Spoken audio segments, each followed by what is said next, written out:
ఈ యువగలం పాదయాత్ర నాకెన్నో పాఠాలు నేర్పించింది.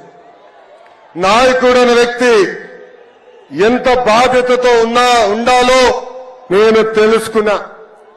ఒక నాయకుడు చేసిన తప్పుల వల్ల రాష్ట్ర ప్రజలు ఎంత ఇబ్బందులు పడుతున్నారో కల్లారా నేను చూశా. అడుగడుగున ఈ జగన్ చేస్తున్న విధ్వంసం కంపడింది. ఉద్యోగాలు లేక యువత పక్క రాష్ట్రాలకి వలసలు వెళ్లే పరిస్థితి, నకిలీ విత్తనాలతో రైతులు నష్టపోయే పరిస్థితి, తాగునీటి కోసం మహిళలు బిందెలు పట్టుకుని కిలోమీటర్లు నడిచే పరిస్థితి. ఉమ్మడి చిత్తూరు జిల్లాలో మన చంద్రబాబు నాయుడు గారు తీసుకొచ్చిన ఎలక్ట్రానిక్స్ కంపెనీలు నేను చూశాను. అదే విధంగా పాపాల పెద్దిరెడ్డి అవినీతి సామ్రాజ్యం కూడా నేను చూశాను. అనంతపురంలో మన చంద్రబాబు గారు తెచ్చిన కియా మోటార్స్ డ్రిప్ ఇరిగేషన్ కనిపించినాయి. జగన్ తీసుకొచ్చిన కష్టాలు కన్నీరు కూడా కనిపించినాయి.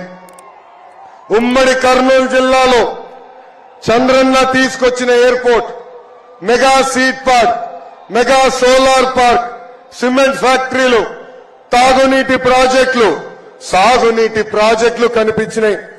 జగన్ చేసిన విధ్వంసం కూడా అక్కడ నాకు కనిపించింది. శ్రీకాళహస్తి నియోజకవర్గంలో రజక సామాజిక వర్గానికి చెందిన మహిళ ముని రాజమ్మ నా దగ్గరికి వచ్చి ఆమె కష్టాలు చెప్పింది. అది చూసి అక్కడున్న పిల్ల సైకో బిఎఫ్ మధుసూదన్ రెడ్డి ముని రాజమ్మ ఉన్న చిన్న బండిని ధ్వంసం చేశారు. ఏకంగా ముని రాజమ్మ ఆయన కాలు పట్టుకుని క్షమాపణ కోరితేనే వదిలిపెడతానన్నారు. కానీ ముని రాజమ్మ తగ్గలేదు. ఆమె ధైర్యానికి నా హ్యాట్స్ ఆఫ్. పలమనేరులో మిస్బా తల్లిదండ్రులు నేను కలిశాను. మిస్బా 10వ తరగతి పాప, అన్ని సబ్జెక్ట్స్ లో ఫస్ట్ ర్యాంక్. ఆమె డైరీ కూడా చదివా. ఆమె డైరీలో చాలా స్పష్టంగా డాక్టర్ అవ్వాలన్న కోరిక ఉందని రాసింది. ఆ మిస్బా అన్నిట్లో ఫస్ట్ ర్యాంక్ వస్తుందని, ఏకంగా వైకాపా నాయకుడు కూతురు సెకండ్ ర్యాంక్ వస్తుందని మిస్బాకి టీసీ ఇప్పించి పంపించారు. అది తట్టుకోలేక మిస్బా ఆత్మహత్య చేసుకుంటాం కూడా చాలా చాలా బాధాకరం. ఎమ్మిగనూరు నియోజకవర్గంలో రంగమ్మ తన భర్త 12 ఎకరాల కౌలుకు తీసుకుని అప్పుల పాలయ్యి ఆత్మహత్య చేసుకున్నారు. ప్రభుత్వం కనీసం ఒక చిల్లి గవ్వ ఆ కుటుంబానికి ఇవ్వలేదు. కానీ ఆ కుటుంబానికి అండగా నిలబడింది ఈ తెలుగుదేశం పార్టీ. మంత్రాలయంలో వలసలుగా కార్మికులు వెళ్తాం చూసా. ఊర్లో సాగునీరు లేదు, ఉపాధి కోసం పక్క రాష్ట్రాలకు వెళ్తాం నేను స్వయంగా చూసా.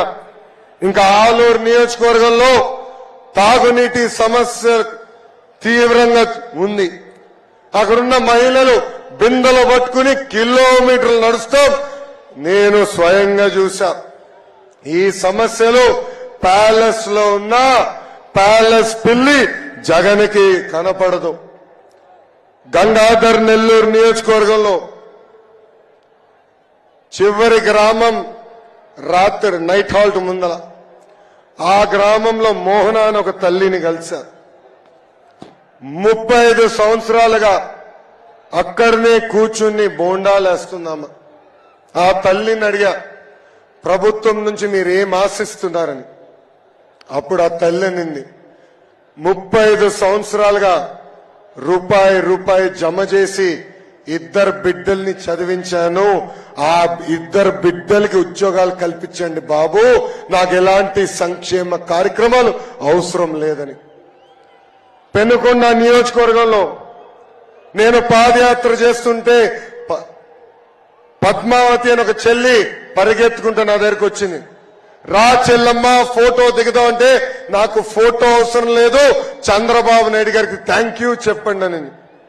ఎందుకమ్మా ఇదంటే, కియా మోటార్స్ వల్ల ఈ రోజు అక్కడ నేను పనిచేస్తున్నాను, నెలకి 30,000 రూపాయలు నేను సంపాదిస్తున్నాను అన్నా అని నాకు చెప్పింది.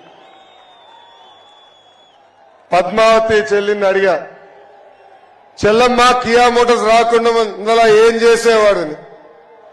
నేను ఇంటికే పరిమితమయ్యేవా ఉండేవాడిని. ఇప్పుడు ఏం చేస్తున్నామా అంటే ఇల్లుని నేనే నడిపిస్తున్నా అన్నా అని ఆమె నాకు స్వయంగా చెప్పింది. ఇంకా రాప్తాడు నియోజకవర్గంలో ప్రభాకర్ రెడ్డి గారి పిల్లల్ని కలిసా. 2004లో ఆనాటి కాంగ్రెస్ పాలకులు ప్రభాకర్ రెడ్డిని అతి కిరాతకంగా చంపేశారు. ప్రభాకర్ రెడ్డి గారి బిడ్డల్ని చంద్రబాబు నాయుడు గారు దత్తక తీసుకుని ఎన్టీఆర్ మోడల్ స్కూల్లో చదివిస్తాం జరిగింది. ఆ బిడ్డలందరూ ఈరోజు సెటిల్ అయ్యి అద్భుతమైన ఐటీ కంపెనీలో పనిచేస్తాం కూడా చూశాం. ఇంకా ప్రకాశం జిల్లాని ఏకంగా ఎడారిగా మార్చేశాడు ఈ జగన్. ఒక్క పరిశ్రమ తీసుకురావాల, ఒక్క సాగునీటి ప్రాజెక్టు పూర్తి చేయాల. ఇంకా గుంటూరు కృష్ణా జిల్లాలో అమరావతి రైతుల్లో పడుతున్న కష్టాలు నేరుగా నేను తెలుసుకున్నా. రాజధాని చంపేసి జగన్ రాక్షస ఆనందం కూడా నేను చూశాను. ఇంకా ఉభయ గోదావరి జిల్లాలో ఆక్వా రంగాన్ని, వరి రైతులని, కొబ్బరి రైతులని, పామాయిల్ రైతుల్ని ఎలా ఈ ప్రభుత్వం నాశనం చేసిందిగో నేను కల్లారా చూశా. గుంతల రోడ్డుల్లో రోడ్ ఎక్కడుందా అని ఎత్తుక్కునే పరిస్థితుల్లో కూడా నేను నడిచా.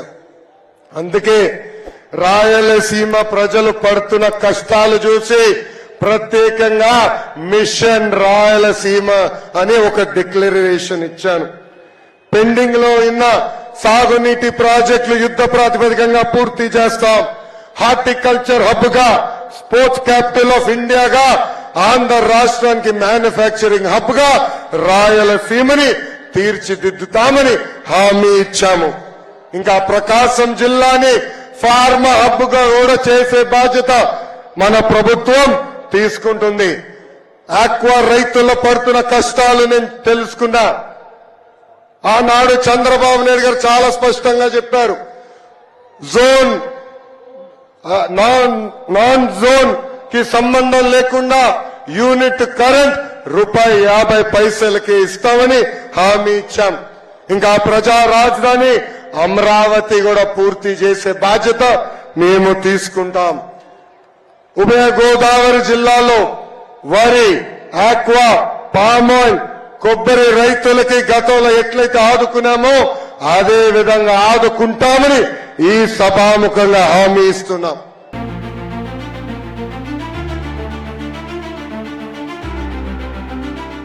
Like, share and subscribe to Rajaniti channel.